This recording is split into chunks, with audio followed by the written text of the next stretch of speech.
On the 8th and 9th of August this year, civil unrest broke out here in Tottenham on the streets of North London. Violence, arson and looting escalated across the city and around the country. Hundreds of homes and businesses were damaged or destroyed. Afterward, local communities began a clean-up operation of their own, brandishing broomsticks and bin bags. Sadly, elbow grease and community spirit alone weren't enough to repair the damage. So I'm here today to speak with one of the adjusters from Crawford Company who, representing Insurers, are beginning the rebuilding process.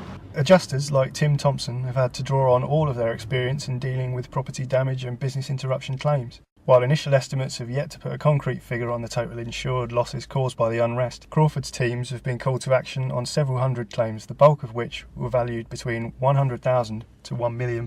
There's a hairdressing salon here which was completely destroyed, and we're working very closely with her to help her find some alternative premises so that she can get her business resurrected as quickly as possible.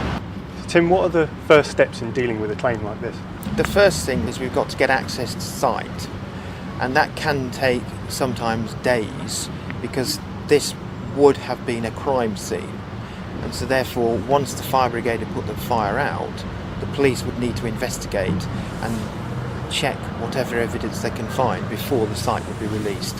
And as you'll see all around, we've got hoarding because the risk is that people will come onto this site and injure themselves.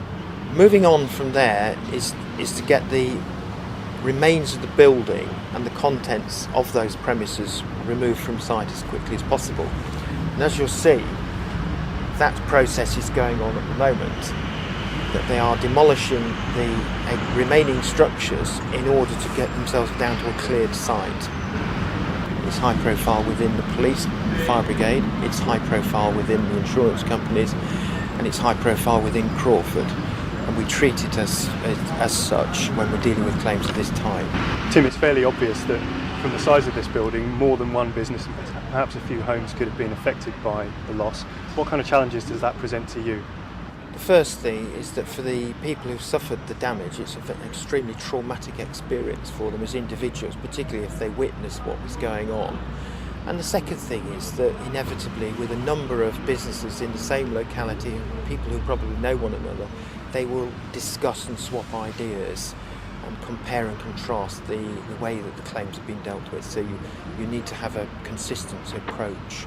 So with so many policyholders and customers and members of the public involved, what challenges do you have to meet in managing expectations?